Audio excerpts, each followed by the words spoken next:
નમસ્કાર મિત્રો, welcome to the જ્ઞાન ટેન્ક યુટ્યુબ ચેનલ.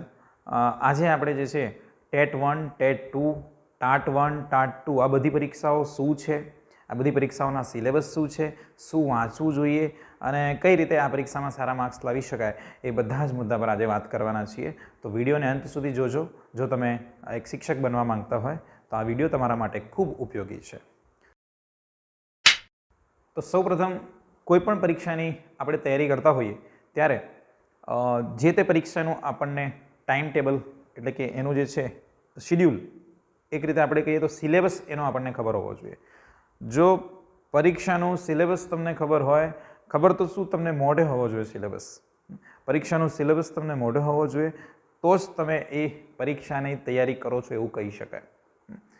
સિલેબસ પ્રમાણે પેપર પૂછાતા હોય છે, બરાબર, અને સિલેબસ મોઢે કર્યા પછી એટલે કે સિલેબસ યાદ રાખ્યા વાંચ્યા પછી તમારે બીજું કામ જે કરવાનું છે એ છે જે તે પરીક્ષાની તમે તૈયારી કરો છો. ટેટ 1ની કરતા હોય તો ટેટ 1ની, ટેટ 2ની કરતા હોય તો ટેટ 2ની અથવા ટાટની તૈયારી કરતા હોય, એના આગલા વર્ષના 2 થી 3 વાર જે પરીક્ષા લેવાઈ હોય, જે પેપરો અવેલેબલ હોય, એનો એક વખત તમારે અભ્યાસ કરવો જોઈએ કે કયા પ્રકારના પ્રશ્નો પૂછાય છે, કે what is the pattern of paper, કયા પ્રકારની એની પેપર છે, કયા પ્રકારની એનું સ્ટાઇલ છે. તો બધી જ વસ્તુ તમારે એક પ્રકારે આખું એનાલિસિસ કરવું પડે. ત્યારબાદ વાત આવે કે શું વાંચવું જોઈએ. તો આ પ્રશ્ન મને પણ વારે ઘડીએ પર્સનલી પૂછાતા હોય છે કે તમે શું વાંચ્યું હતું, બરાબર, કારણ કે મેં ટેટ 2, ટાટ 1, ટાટ 2 બધી ક્લિયર કરી છે ને અત્યારે અમે ગવર્મેન્ટ ફિલ્ડમાં પણ છીએ એક શિક્ષક તરીકે. તો ઘણા લોકો પૂછતા હોય છે ત્યારે મને ઘણીવાર હસવું આવે કે આ પ્રશ્ન એક ઇલોજિકલ છે. કયું પુસ્તક વાંચ્યું હતું? તો એવો કોઈ પુસ્તક નથી જે તમને વાંચી લો અને તમે પાસ થઈ જાઓ. જો એવું હોત તો લગભગ બધા પાસ થઈ જાય. પણ પુસ્તક નહીં, પરંતુ એક તમારું બનાવેલું મટીરિયલ હોવું જોઈએ, અથવા તો તમારી પાસે ઘણા બધા ઓપ્શન્સ હોવા જોઈએ વાંચવા માટે, બરાબર. એ બધા વિશે હું આજે વિસ્તૃત વાત કરીશ. પહેલી વસ્તુ આપણે પરીક્ષાની માહિતી લઈએ. તો પહેલી પરીક્ષાની વાત કરીએ આપણે ટેટ 1. તો ટેટ 1 એ શું છે? તો ટેટ 1 એ ધોરણ 1 થી 5માં ભણાવતા શિક્ષકો લેવા માટેની પરીક્ષા છે. એટલે કે શિક્ષકો 1 થી 5 ધોરણના છે એના માટેની પરીક્ષા છે. એની પરીક્ષા જે છે એ 150 માર્ક્સની હોય છે અને એ પરીક્ષાનો સમયગાળો જે છે એ 2 કલાકનો હોય છે. એનો સિલેબસ તમે સ્ક્રીન પર પણ તમને જોવા મળશે. તો આ બધાના પરીક્ષાના સિલેબસ મોસ્ટ ઓફ કોમન છે. પહેલું જે છે બાળ શિક્ષણ સિદ્ધાંત અને શૈક્ષણિક સિદ્ધાંત, મનોવિજ્ઞાન, શૈક્ષણિક મનોવિજ્ઞાન, જે આપણે બધું બીએડ અને પીટીસીમાં ભણીએ છીએ, એ જ બધા વિષયો, એ જ બધા ટોપિકો આ પરીક્ષામાં પૂછવામાં આવે છે. એના ટેટ 1માં 30 માર્ક્સ છે, બરાબર. એમાં રિઝનિંગ પણ પૂછાતું હોય છે. પછી આવે છે ગુજરાતી વ્યાકરણ. ગુજરાતી વ્યાકરણના એમાં 30 માર્ક્સ છે. ટેટ 1ની વાત કરીએ છીએ આપણે. ત્યારબાદ અંગ્રેજી વ્યાકરણ 30 માર્ક્સનું આવતું હોય છે. ત્યારબાદ ગણિત 30 માર્ક્સનું આવતું હોય છે. અને પછી બાકીના 30 માર્ક્સ જે છે એમાં પર્યાવરણ, સામાજિક વિજ્ઞાન, પછી કરંટ અફેર્સ આવી જાય, સામાન્ય વિજ્ઞાન આવી જાય, બરાબર. એટલે જનરલ નોલેજ બધું જ ટૂંકમાં આવી ગયું, બરાબર. આ છે ટેટ 1નું સિલેબસ, જેમાં 150 માર્ક્સ હોય છે. 150માં તમે 110, 100 એની ઉપર તમે આરામથી લાવી શકો જો કમ્પ્લીટ પ્લાનિંગ પ્રમાણે તમે તૈયારી કરો તો. બીજી પરીક્ષા છે ટેટ 2. ટેટ 2માં પણ સેમ આટલા જ માર્ક્સ છે, એટલે કે 150 માર્ક્સ છે. એમાં પણ 2 કલાકનો સમય છે. એમાં 2 ભાગમાં આવે છે પેપર. પહેલો ભાગ જે છે એ ટેટ 1માં ભાગ આવતા નથી, પણ ટેટ 2માં ભાગ આવે છે, કારણ કે ભાષાના શિક્ષકો અલગ હોય, એમાં વિજ્ઞાનના શિક્ષકો અલગ હોય, એટલે ગણિત વિજ્ઞાનના શિક્ષકો અલગ હોય. તો ટેટ 2માં 2 ભાગમાં આવે. 75 માર્ક્સનો પહેલો ભાગ અને બીજો ભાગ જે છે 75 માર્ક્સનો. 75 માર્ક્સનો પહેલો ભાગ જે છે એ બધા માટે કોમન હોય છે. મેથ, સાયન્સ હોય, આર્ટ્સ હોય, બરાબર, એ બધા માટે કેવો હોય છે? કોમન હોય છે. એ ભાગમાં જે છે એમાં બાળ વિકાસ અને મનોવિજ્ઞાનના સિદ્ધાંતો, બરાબર, એટલે કે શૈક્ષણિક મનોવિજ્ઞાન, એનો વેઇટેજ જે છે એ 25 માર્ક્સનું હોય છે, બરાબર. તો મનોવિજ્ઞાન મુખ્યત્વે તમને આવડવું જોઈએ. એના માટે શું વાંચવું જોઈએ એના વિશે પણ હું તમને કહીશ આ સિલેબસ બાદ. પછી આવે છે ગુજરાતી અને અંગ્રેજી વ્યાકરણ. એમાં વ્યાકરણના તમામ મુદ્દા આવરી લેવામાં આવે છે. પછી અંગ્રેજી ગ્રામર હોય કે ગુજરાતી ગ્રામર હોય, એટલે આ બે ઉપર પણ તમારી પકડ હોવી જોઈએ. એના માટે કયું પુસ્તક વાંચવું એ પણ હું તમને વિડીયો અંત સુધી જોશો, બધી જ વાતો હું તમારી સાથે આજે કરવાનો છું. પછી છે સામાન્ય વિજ્ઞાન અને વર્તમાન પ્રવાહો, એટલે કે સામાન્ય જ્ઞાન અને કરંટ અફેર્સ.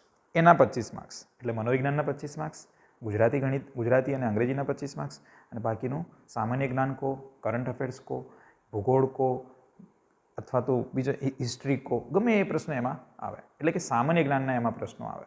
બરાબર. ઘણી વખત એવું થાય કે સિલેબસ પ્રમાણે પ્રશ્નો આપને એવું લાગ્યું કે સામાન્ય જ્ઞાન, પણ સામાન્ય જ્ઞાનમાં બધું જ આવી જાય. બરાબર. એટલે તમારે જનરલ જ વાંચવું પડે. સામાન્ય જ્ઞાન એટલે જનરલ બધા જ વિષયો એમાં આવી જાય.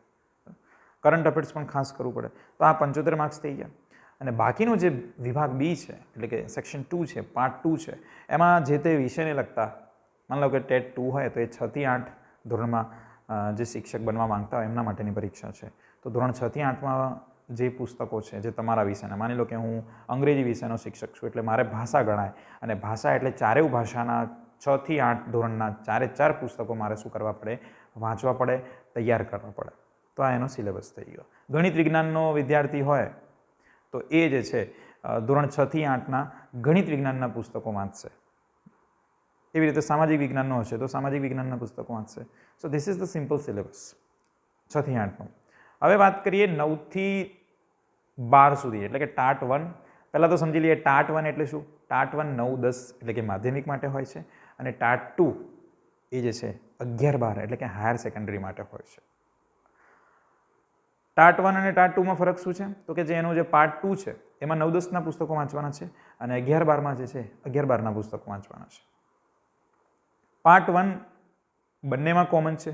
ટાટ 1 હોય કે ટાટ 2 હોય, અને ગમે તે વિષયના તમે હો, પાર્ટ 1 100 માર્ક્સનો હોય છે અને પાર્ટ 2 100 માર્ક્સનો હોય છે. એટલે કે ટાટમાં 200 માર્ક્સ હોય છે અને 3 કલાકનો સમય હોય છે. બરાબર. 100 માર્ક્સનું એક પાર્ટ એ અને 100 માર્ક્સનું પાર્ટ બી અથવા ભાગ 2. ભાગ 2ની આપણે વાત કરી દીધી કે પોતાના વિષયના લગતા, માની લો કે મારો અંગ્રેજી વિષય છે તો અંગ્રેજી વિષયના ધોરણ 9, 10ની પરીક્ષા હોય તો 9, 10ના ચોપડીમાંથી જેટલા પણ પ્રશ્નો હોય, અથવા મારા વિષયને લગતા બધા જ પ્રશ્નો જે છે એ 100 માર્ક્સમાં આવી જાય. ભાગ 1 એટલે કે પાર્ટ એમાં શું પૂછાય તો એનો પણ સિલેબસ છે, અહીંયા તમને સ્ક્રીન પર જોવા મળે છે. તો પહેલાં શું છે તો કે સામાન્ય જ્ઞાન. એમાં આખું જનરલ નોલેજ વધારે છે. તો કે સામાન્ય જ્ઞાન હોય એમાં બંધારણ આખું નહીં વાંચવાનું, પણ એમાં સ્પેસિફિક ટોપિકો આપેલા હશે કે મૂળભૂત ફરજો વાંચવાની, એમાંથી પ્રશ્ન પૂછાશે. તો એમાં પછી ચોખ્ખું આપેલું હોય કે મૂળભૂત ફરજો, તો બંધારણમાં માત્ર એ જ વાંચવાનું, પછી બીજું કંઈ વાંચવાની જરૂર નથી. પછી ગુજરાતી સાહિત્ય, એ તો દરિયો છે. પછી વિજ્ઞાન, ખેલકૂદ એટલે કે સ્પોર્ટ, સાયન્સ એન્ડ ટેકનોલોજી, એના જે કરંટ અફેર હોય એ પણ એમાંથી પૂછાતા હોય છે. અને સામાન્ય વિજ્ઞાન જે છે આપણે એ બાયોલોજી હોય કે એના જે પ્રશ્નો હોય છે 9, 10ના, એ પણ આમાં જનરલ નોલેજમાં પૂછાતા હોય છે. પછી મહાન હસ્તીઓ, મહાન વિભૂતિઓ દેશની ગયા સિલેબસમાં દેશની હતી, એટલે જે દેશના મહાન વ્યક્તિઓ થઈ ગયા, પછી ઇતિહાસકારો હોય, લેખક હોય કે ક્રાંતિકારીઓ હોય, એના વિશે પણ પૂછી શકે.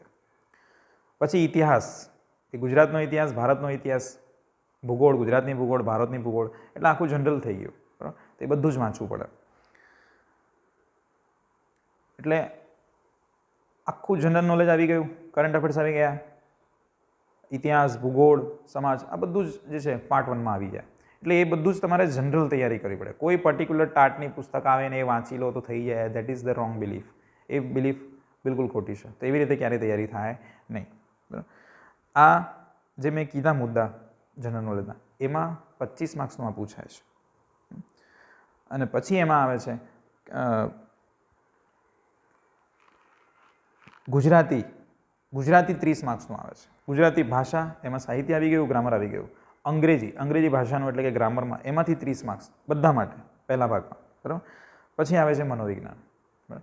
તો મનોવિજ્ઞાન આમ કરીને કુલ 100 માર્ક્સ થાય ભાગ 1માં. બરાબર. માર્ક્સનું વેઇટેજ સિલેબસ પ્રમાણે અમુક વાર નથી પણ હોતું, પણ હોય બધું સિલેબસમાંથી. બરાબર. ઘણી વાર મનોવિજ્ઞાનના 25 માર્ક્સ હોય માની લો કે, તો બની શકે કે 20 પ્રશ્નો પણ પૂછે. બરાબર. તો એવું લગભગ શ્યોર નથી હોતું, પણ ઇનડાયરેક્ટલી બધા એકબીજાથી કનેક્ટેડ હોય છે, એટલે એવું તમે લોજિકલી એનું જે છે ડિસ્ક્રિપ્શન કરી ના શકો. બરાબર. તો હવે વાત થાય કે આ બધી પરીક્ષા વિશેની ખબર છે, તો હવે તૈયારી માટે કરવું શું? તો ટેટ ટાટની તૈયારી કેવી રીતે કરવી? તો આ બધા માટે કોઈ અલગ અલગ પુસ્તકના નામ તમને નથી આપવાનો કે તમે વાંચશો ને તમે પાસ થઈ જશો. That is not possible at all. તો શું કરી શકાય? તો સિલેબસ પ્રમાણે તમે તમારું એક કોન્સેપ્ટ રાખો, એક મટીરિયલ રાખો, અથવા તો પર્ટિક્યુલર પુસ્તકો તમે રાખો જેમાંથી તમારે વારંવાર વાંચવાનું છે, રિવિઝન કરવાનું છે. ફોર એક્ઝામ્પલ ગુજરાતી ગ્રામરની વાત કરીએ તો ગુજરાતી ગ્રામરમાં તમને માની લો કે વર્લ્ડ ઇન બોક્સનું પુસ્તક છે, લિબર્ટીનું છે, અક્ષરનું છે, તમે એમાંથી કોઈ પણ, કારણ કે બધામાં મુદ્દા સેમ હોવાના છે, એટલે તમે એક તમારો કોન્સેપ્ટ બનાવો. તમને છંદ, અલંકાર, સમાસ આ બધું આવડે છે, તે બધું રિવિઝન કરો, પાકું કરો, નોટ બનાવો અને એને જે છે બધું બધા જ ચોપડીમાંથી તમે એનો સંદર્ભ લઈ શકો. કોઈ એક જ પુસ્તક વાંચવાથી કંઈ થતું નથી. એક કોન્સેપ્ટ તમારા ક્લિયર હોવા જોઈએ. તમને છંદ આવડતા હોય તો તમે ગમે એ પુસ્તક વ્યાકરણનું લો, તમારે છંદ તો તમને આવડવાના જ છે. એવી રીતે બધા ટોપિક તમને આવડવા જોઈએ. પછી ગમે તે પુસ્તકમાંથી આપણે એ મેટર કરતું નથી. અંગ્રેજી ગ્રામર માટે કઈ પુસ્તક? તો કેટલી પ્રકાશનોની પુસ્તક છે, બરાબર. બધામાં ટોપિક સેમ જ છે. એના માટે કોઈ એવી પુસ્તક ના સજેસ્ટ કરી શકું કે એમાંથી તમને બધું આવડી જશે અથવા ઇઝી છે, સરળ છે. પણ એન્જલ ઇંગ્લિશ કરીને છે, એના એમસીક્યુવાળા જે 1000 MCQ કે 1200 MCQ 1500 MCQ એવી પુસ્તક છે એન્જલ ઇંગ્લિશની, બરાબર. એ 4000 MCQ, અત્યારે લગભગ 4000 કે 5000 MCQ વાળી એક બુક કાઢી છે. તો હું જ્યારે તૈયારી કરતો ત્યારે મને એમાંથી ઘણી મદદ મળી હતી. જો કે મારો વિષય જ અંગ્રેજી હતો એટલે બહુ મહેનત એમાં ઇંગ્લિશમાં કરવી નહોતી પડી. પણ જેને વિષય ઇંગ્લિશ નથી એ લોકોએ એને કેટલી લેવલ બેઝિક આવડે છે એ પ્રમાણે એને વાંચન કરવું જોઈએ. એટલે એના માટે કોઈ પણ એક પ્રકાશનની પુસ્તક લઈ એમાં ના સમજ પડે તો બીજા પ્રકાશનનો રેફરન્સ લઈ તમે એ રીતે એક પોતાનું મટીરિયલ બનાવો. મેઇન વસ્તુ છે પોતાનું મટીરિયલ બનાવવું. કોઈ ટોપિક તમને શીખવો છે તો તમે માની લો કે મને અંગ્રેજી ગ્રામરમાં કન્જક્શન નથી આવડતા, તો કન્જક્શન માટે કોઈ એક પુસ્તક મને રેફર ના કરી શકાય, બરાબર. બીજા બધા ટોપિક આવડતા તો કન્જક્શન માટે શું કરી શકાય? તો તમે યુટ્યુબ પર સર્ચ કરો કન્જક્શન ઇન ગુજરાતી, એટલે કે ગુજરાતીમાં સમજૂતીવાળા, તો એમાં લખો. જે કન્જક્શન નથી સમજ પડતા એની નોટ બનાવો, એ બીજા રેફરન્સમાં વાંચો, પુસ્તકોમાં જુઓ. આવી રીતે તમારા ડાઉટ સોલ્વ થશે અને એક તમારું મટીરિયલ બનશે. અને જ્યારે તમે વાંચવા બેસો ત્યારે એ મટીરિયલ તમારું લખેલું છે તો તમને જલ્દીથી યાદ રહેશે. So this is the simple technique. ગુજરાતીની વાત થઈ કે અંગ્રેજીની વાત થઈ કે હવે સાહેબ જે મેઇન વસ્તુ સાયકોલોજીમાં, એટલે કે મેઇન વસ્તુ જે ટાટની તૈયારીમાં છે ને, એ તમારું જે બદલી નાખે છે ને રિઝલ્ટ, એ સામાન્ય જ્ઞાન તો બધાને ખબર છે. તૈયારી, ઇતિહાસ, ભૂગોળ, સાહિત્ય આ બધું વાંચવું જોઈએ ને. એ બધી અઢળક પુસ્તકો છે અને બધામાં ઓલમોસ્ટ સેમ જ હોય, કારણ કે આ કોઈ પ્રોગ્રેસિવ ડેટા નથી, બરાબર. એટલે તમે આ બધું જે છે એ તમે ગમે ત્યાંથી વાંચી લેશો. પણ બીજી બધી તૈયારી કરતાં એક બાબતમાં આપણે શિક્ષકોની પરીક્ષા એક અલગ પડતી હોય છે, દેટ ઇઝ સાયકોલોજી, મનોવિજ્ઞાન. જે લોકો આમાં માર્ક્સ લાવે છે ને સાહેબ, એ લાગી જ જાય નોકરી પર. તો મેઇન વસ્તુ છે મનોવિજ્ઞાનની તૈયારી કરવી. સાયકોલોજી, બુદ્ધિ અને બાળ વિકાસના સિદ્ધાંતો, શૈક્ષણિક મનોવિજ્ઞાન, બરાબર. આ બધું જે છે એ ક્યાંથી પૂછાતું હોય છે? તો મેં ટાટ 1 ટાટ 2 ક્લિયર કરી સારા માર્ક્સથી, બરાબર. ગુજરાત રેન્કર પણ રહ્યા. તો અમને એક એનાલિસિસ કર્યા પછી એટલી ખબર પડી કે આ કઈ રીતે પ્રશ્ન પૂછાતા હોય છે. તો એક પેટર્ન પણ સમજવી પડે. સાહેબ મનોવિજ્ઞાનના પ્રશ્નો ગઈ વખતે 18ની એક્ઝામમાં બેઠા પ્રશ્નો એક જગ્યાએથી પૂછાયા હતા. એ તો પીટીસીનું મનોવિજ્ઞાનનું મટીરિયલ, એટલે એમાંથી બેઠા નહીં પૂછ્યા પણ એમાં બેઠા સવાલો હતા. એ જે પૂછાય એ જ પેટર્નમાં. તો આ ગઈ વખતે થયું. આ વખતે થાય ના થાય દેટ ઇઝ નોટ પોસિબલ. પણ ઓથેન્ટિક મટીરિયલમાંથી આ લોકો પ્રશ્ન પૂછે છે, દેટ ઇઝ શ્યોર. ગઈ વખતે પીટીસીના મટીરિયલમાંથી પૂછાયા હતા. એટલે તમારે પીટીસીમાં કોઈ પીટીસી કરતું હોય, કરેલું હોય, એની પાસે મનોવિજ્ઞાનનું એક મટીરિયલ હશે. મને ઝેરોક્સ હતી મારી પાસે, એમાંથી મેં વાંચ્યું હતું. તો તમે આવી રીતે મટીરિયલ કલેક્ટ કરો, પછી એની એક નોટ બનાવો, બરાબર. મનોવિજ્ઞાનના કેટલા મટીરિયલ કઈ જગ્યાથી મળી શકે હું તમને કહું. તમે બીએડ કર્યું હશે તો બીએડમાં પણ શૈક્ષણિક મનોવિજ્ઞાન એના આખા પુસ્તકો હતા, એ આખા વાંચી નાખો. અને સૌથી અગત્યનું ધોરણ 11-12નું મનોવિજ્ઞાનનું પુસ્તક, એમાંથી નોટ્સ બનાવો, એમાંથી વાંચો જે તમારા ટોપિકમાં સિલેબસમાં છે, બરાબર. એ બધા વાંચો, એની નોટ બનાવો અને જે નામ હોય, સિદ્ધાંતો હોય, પ્રકાર હોય, ટાઈપ્સ હોય, બરાબર. માનો કે ગાર્ડનરે 8 પ્રકારની બુદ્ધિના પ્રકાર આપ્યા. તો આવા કેટલાય પ્રશ્નો છે જેનું ઓનલાઈન મટીરિયલ પણ છે, બરાબર. એક અમુક ગાંધીનગરની ઘણી એકેડેમીઓ, એક એન્જલ એકેડેમીને આવી ઘણી એકેડેમીઓ છે જે લોકો આ મનોવિજ્ઞાનના વન લાઇનર પ્રશ્નો બનાવે છે. 1000 પ્રશ્નો, 2000 પ્રશ્નો, એ તમને ઓનલાઈન મળી રહેશે. અને તમને જોઈતા હોય તો કમેન્ટ કરજો, આપણે એક ગ્રુપ બનાવીશું, એમાં આ બધું જ પ્રોવાઈડ કરીશું, બરાબર. તો આ બધા જ મટીરિયલ તમને મળી રહે. એની નોટ બનાવો. જે પ્રશ્ન નથી આવડતા એ પ્રશ્નો અલગ લખો, નોટ બનાવો. એટલે આવા લગભગ વન લાઇનર પ્રશ્નોમાંથી પણ ઘણું બધું પૂછાયું હતું ગઈ પરીક્ષામાં. કારણ કે મનોવિજ્ઞાન એક એવો વિષય છે કે એમાં તમે નવા પ્રશ્નો ના બનાવી શકો. એક પાર્ટ હોય એમાંથી તમે 10 પ્રશ્નો બનાવો તો કદાચ ફરી વાંચો તો કદાચ 2 પ્રશ્નો બીજા મળે, પણ એનાથી વધારે ક્યારેય પ્રશ્નો મળે નહીં. તો એ પ્રશ્નો બધા વન લાઇનર બનાવી એને વાંચો, રિપીટ કરો, રિવિઝન કરો, આખા તૈયાર કરી નાખો. 11-12નું મનોવિજ્ઞાન વાંચો, બીએડનું મનોવિજ્ઞાન વાંચો, ઓનલાઈન જે કંઈ છે જે પણ મનોવિજ્ઞાનની જે પીડીએફો મળતી હોય છે વન લાઇનર, એ બધી જ વાંચી નાખો. એક રિપીટ થતી હોય તો બધી વાંચી નાખો, બરાબર. પછી જે મેં કીધું પીટીસીનું મટીરિયલ, પીટીસીના મટીરિયલમાં ઊંડાણમાં બધી સમજ આપી હતી અને એના જે ટેક્સ એક્સરસાઇઝના જે પાછળ જે વિકલ્પો હોય ને સ્વાધ્યાય, એમાંથી બેઠા પ્રશ્નો હોય છે ઘણી વખત. લાસ્ટ ટાઈમ એવું બન્યું છે મારી સાથે, બરાબર. તો એ પણ તમે તૈયાર કરી શકો, એના જવાબ શોધો, એનું મટીરિયલ બનાવો. તો તમારું મનોવિજ્ઞાનમાં તમારું આટલું મહેનત હશે ને તો તમારા મનોવિજ્ઞાનમાં પૂરા માર્ક્સ આવશે. બાકી બધું જનરલ છે. અને જનરલ કેવું હોય, જે બધાને લગભગ આવડતું હોય, બધા સરખી તૈયારી કરતા હોય ને, તો આગળ જાય, કોઈ સ્કોર આગળ જાય મેરિટમાં ક્યારે આવે, જ્યારે એણે મનોવિજ્ઞાનમાં સ્પેશિયલ મહેનત કરી હોય, બરાબર. તો મનોવિજ્ઞાન માટે આટલી બાબતો ખાસ ધ્યાન રાખવાની છે. ધોરણ 11-12નું મનોવિજ્ઞાન, બીએડનું મનોવિજ્ઞાન, પીટીસીની તમને મળે તો બહુ સારું. અને ઓનલાઈન જેટલા પણ મનોવિજ્ઞાનના અવેલેબલ છે. અને બીજી એક વસ્તુ, બીજું એક મટીરિયલ મારે અહીંયા કહેવાનું રહી ગયું. ગઈ વખતે એક ટાટની જે ચોપડીઓ નીકળતી, ટાટની સ્પેસિફિક મને યાદ નથી આવતું નામ અત્યારે, પણ ટાટની જ્ઞાન એકેડેમી કે કંઈક સમથિંગ એક પુસ્તક નીકળ્યું હતું, નોલેજ પાવર. યસ, એક્ઝેક્ટ નામ છે નોલેજ પાવરની એક બુક નીકળી હતી ટાટની. તો મેં એ લીધી હતી અને એમાંથી ખાલી મેં મનોવિજ્ઞાન જ વાંચ્યું હતું. અને એમાં વન લાઇનર પ્રશ્નો એ લોકો, કારણ કે એ લોકો જે બુક બનાવતા હોય ને એ લોકો બધું સંશોધન, સંદર્ભ સાહિત્ય એમાંથી પ્રશ્નો લેતા હોય, તો એ પ્રશ્નો તમને બેઠા મળી જાય, બરાબર. તો મેં એ પુસ્તક ખરીદ્યું ને એમાંથી ખાલી મનોવિજ્ઞાન વાંચ્યું હતું અને એમાંથી ઘણા બધા વન લાઇનર પ્રશ્નો હતા જે મને નહોતા આવડતા અથવા જે બધા મટીરિયલમાં નહોતા એ અલગ કાઢ્યા, મારી નોટમાં નાખ્યા. એટલે જે ના આવડતા હોય બધાથી અલગ હોય, જે ઓછી જગ્યાએ જોવા મળે, બધા પ્રશ્નો અલગ જ આખું તમારે જે છે મટીરિયલ બનાવવાનું, તો તમારું મનોવિજ્ઞાનનું એક મટીરિયલ બને અને સરસ મજાની તમારી તૈયારી થાય. બાકી તો બીજી બધી વિષયોની તૈયારી કેવી રીતે કરવી એ તો તમને ખબર છે.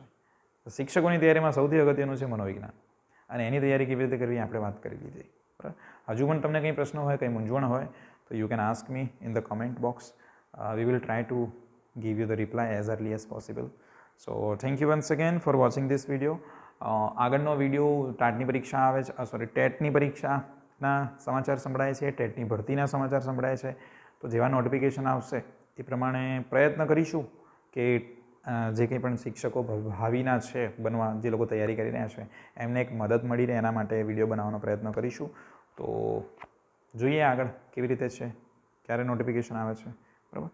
તો વિડીયો ગમ્યો હોય તો ચેનલને સબસ્ક્રાઈબ કરી દેજો, જેથી નેક્સ્ટ વિડીયો ક્યારે પણ હું આના વિશે મૂકું તો તમને નોટિફિકેશન મળી રહે. એટલા માટે બેલ આઇકન પણ દબાવી દેજો. તો thank you for watching till the and. જય હિન્દ.